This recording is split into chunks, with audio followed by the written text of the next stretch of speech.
Quand la société est malade, on se tourne vers l'école. Nous sommes à l'Université protestante d'Afrique centrale pour essayer de comprendre ce qui se passe en ce moment au Cameroun. Au département de sociologie, nous avons rencontré le professeur Bios qui essaye de disséquer avec nous ce phénomène social qu'est le parricide. Tous les jours ou presque au Cameroun, un enfant ôte la vie soit à son père, soit à sa mère. Il vous revient encore ces images qui font le tour des réseaux sociaux de ce garçon qui a ôté la vie à sa maman. Dessus quoi, responsable de la communication à la Comifa. Après son forfait, il a pris le soin de la découper et de l'emballer dans des valises avant de se débarrasser du corps du côté de Ligidjoa. Qu'est-ce qui peut être à l'origine de ce type d'acte dans une société comme celle-ci? Qu'est-ce qui peut justifier cela? Quel est le profil sociologique des individus qui sont en train de perpétrer de tels actes? Mesdames et messieurs, bienvenue à Face Caméra du sociologue Bios.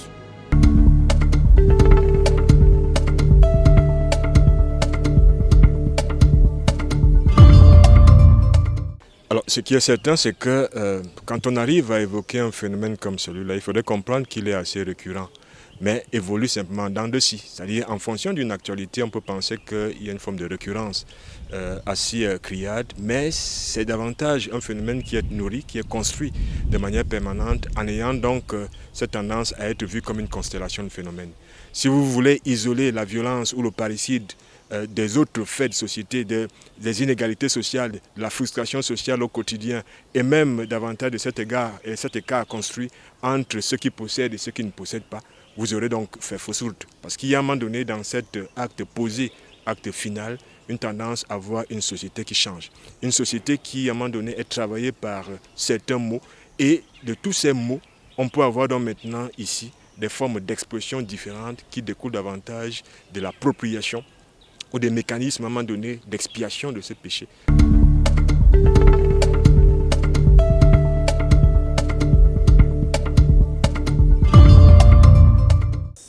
De manière simple, c'est une faute partagée, parce que vous n'allez pas dire que l'individu qui arrive à ôter la vie, par exemple, à un être humain, peut être totalement dédouané de son acte. Il y a eu un processus d'accompagnement psychomoteur qui fait en sorte qu'on a, en principe, un adulte. Mais un adulte qui reste un tout petit peu totalement dévoyé dans sa manière de penser, simplement du fait de n'avoir pas su intérioriser les valeurs de son milieu. Dans nos familles, on a tendance parfois à camoufler certains actes pathologiques posés par les nôtres. Simplement parce qu'on se dit que c'est notre sang, qu'est-ce qu'on va en faire? On n'a pas besoin forcément de le livrer à la justice qui, pour autant, aurait à former un monstre en prison. Il ne faudrait pas, pour les parents ou pour la famille, être responsable à un moment donné de cette déviance totale et même de ce déracinement culturel qu'aurait à un moment donné à produire la prison chez l'un des siens. Mais c'est une erreur parfois qu'on arrive à commettre. C'est cette erreur qui fait en sorte que plus tard, celui qui est davantage un bourreau pour les autres membres de la société finit par se retourner contre vous et vous ne pouvez être dans ce cas de figure que des victimes.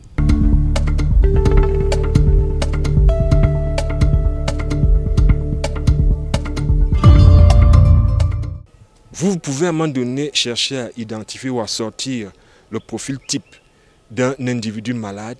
Vous aurez du mal parce que parfois parmi nous, il y a des psychopathes qui s'ignorent.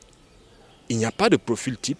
Il y a par contre ici une société malade où à chaque fois, il faudrait pouvoir identifier des gènes d'individus qui, par rapport aux actes qu'ils posent, peuvent avoir à être rapidement extirpés et soignés, je dis bien soignés, pour qu'ils ne puissent pas produire des actes irréparables. Face parfois aux situations de vie, aux situations économiques et même aux situations sociales qui se produisent, l'individu comme acteur social peut avoir donc à poser des actes qui par la suite pourraient l'amener à regretter.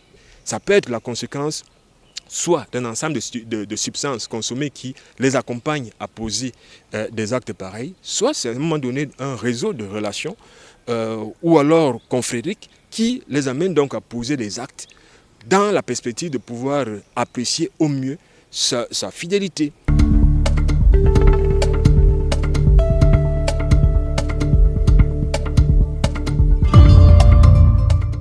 Tout ce que nous pouvons faire, c'est arriver à dégager un ensemble de diagnostics qui expliquent à un moment donné une société malade, une société qui tend davantage à sortir des rangs. Vous savez à un moment donné qu'aujourd'hui, les jeunes, parfois délaissés par les occupations des parents, vont chercher à retrouver derrière un média, derrière un outil technologique, ce modèle d'accompagnement médiatique et éducatif qui pourrait donc lui permettre de pouvoir donner sens à sa vie. Et comme tel, il est important de surveiller et de savoir également punir lorsqu'il est nécessaire.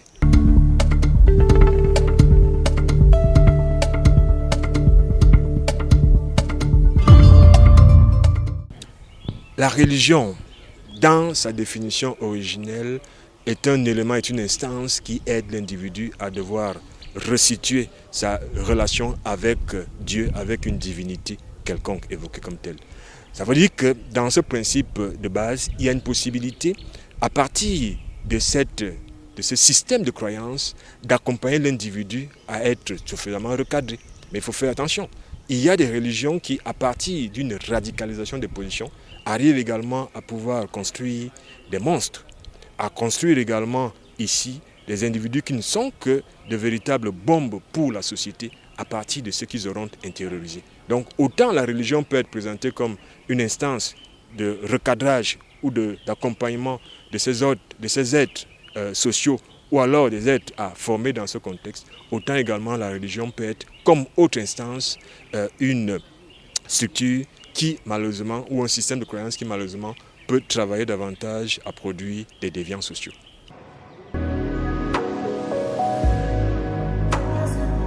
L'une des pistes de solution des parricides qui sont perpétrés dans notre société, c'est de communiquer.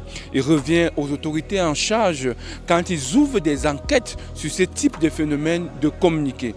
Communiquer sur la suite donnée à ce type d'événement, communiquer sur la suite donnée à la procédure, cela pourra freiner un tant soit peu les ardeurs de ceux-là qui semblent être des psychopathes qui s'ignorent, mais aussi interpeller les familles, interpeller la société tout entière qui malheureusement semblent être ceux-là qui couvrent ces monstres-là qui reviennent plus tard nous dévorer.